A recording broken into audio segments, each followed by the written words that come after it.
My talk is going to be a little more conceptual of an overview for the fundamental concepts in AI in the ECG space particularly, and setting up the context for later talks in the learning labs. From ChatGPT to image generators to revolutionary insights from the ECG to down to the most fundamental machine learning optimizations, there are some fundamental concepts that apply very widely. So this talk is about these fundamental concepts. So if I attempted to provide a definition from machine learning, I could have asked ChatGPT, but a general definition just goes back to the ability of algorithms to learn directly from data to improve some performance measure. And you can see this definition goes way back to the 50s, and it is very general. So it applies very widely. It can apply even to classical rules-based systems. So it doesn't tell us what is really novel about modern AI machine learning and the revolutionary insights that it has provided over the last decade at the very least. So if I had to succinctly point to something, it would be the function of artificial intelligence as a universal approximator that allows this novel capabilities. With higher size of data sets and computation, we get models of much higher scale and complexity than was possible before, such as deep neural networks. A DNN is an abstract function that can arguably and in principle model anything with enough data and compute and scale. So it is this ability to handle very complex input information, no matter even integrate different data types, the ability to model and take away from us the burden, the duty to model the relationship between input and target.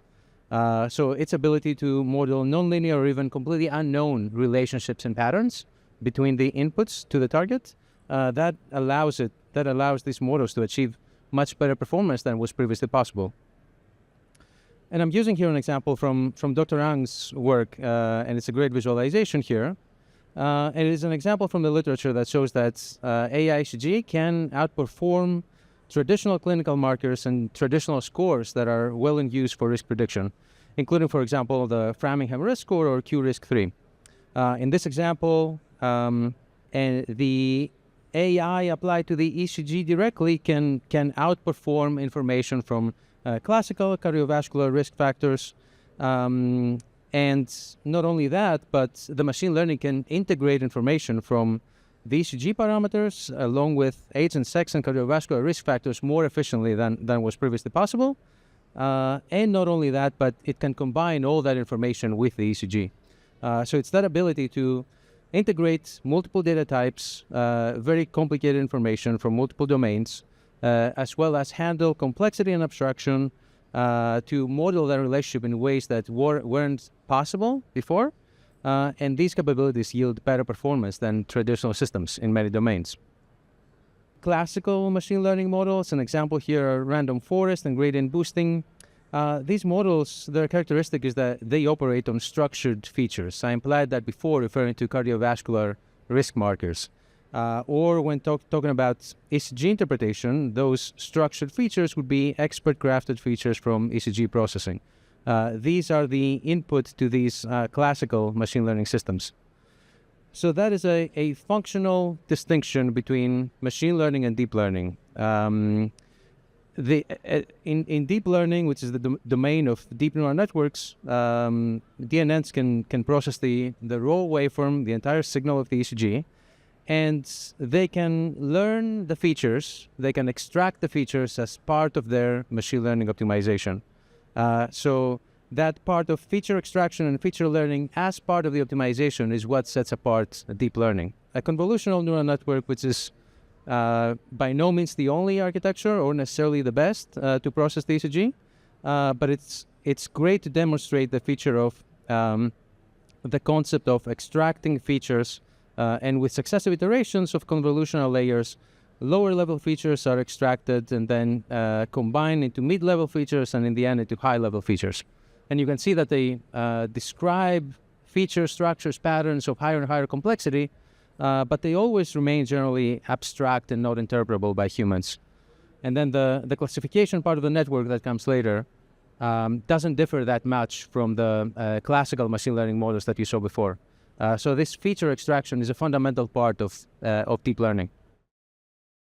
And having that concept in mind, we can talk about foundation models. You may have heard about foundation models in the context of language or text data, but they can be trained for any kind of data type, including for ECG data.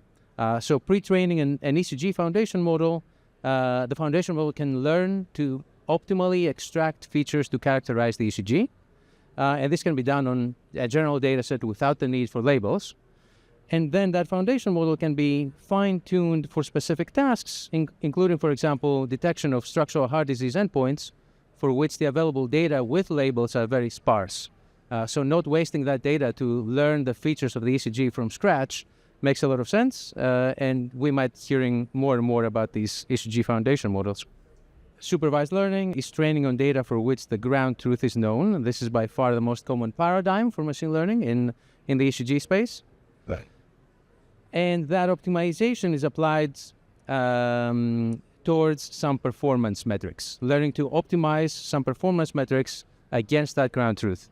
There are many variations of these performance metrics. If you're not very familiar with assessing all these metrics, assessing the sensitivity and positive predictive value of a model for your practice, your population of interest, is a very good shorthand for assessing that performance. So, along with unprecedented potential for performance and applications, also comes unprecedented potential for bias and overfitting that comes with data-driven optimization. Some classical examples include a neural network that learns to identify lesions as malignant or not by looking if there's a ruler that is drawn next to them, or an apocryphal story of a neural network that learns to detect camouflage tanks by learning to separate between sunny and cloudy weather.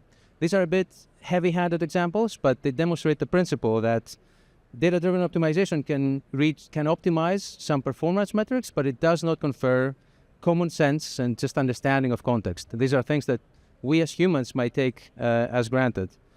So the need for external validation and training on diverse data sets becomes a minimal requirement for this kind of training.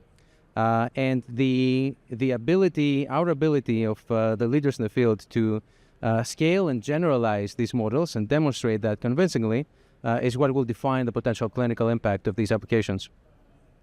So this potential for bias is associated with more broadly with a black box problem.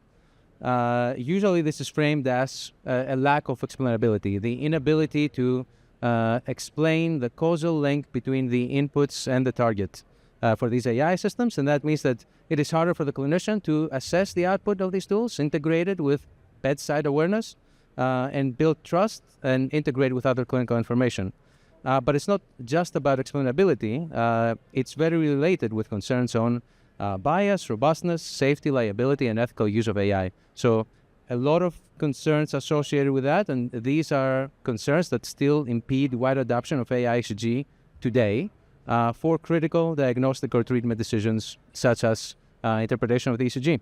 For all that, there have been revolutionary capabilities that have been demonstrated in the AI ECG literature, allowing reduced lead devices and wearables to detection of structural heart disease endpoints that were previously inaccessible from the ECG or risk prediction.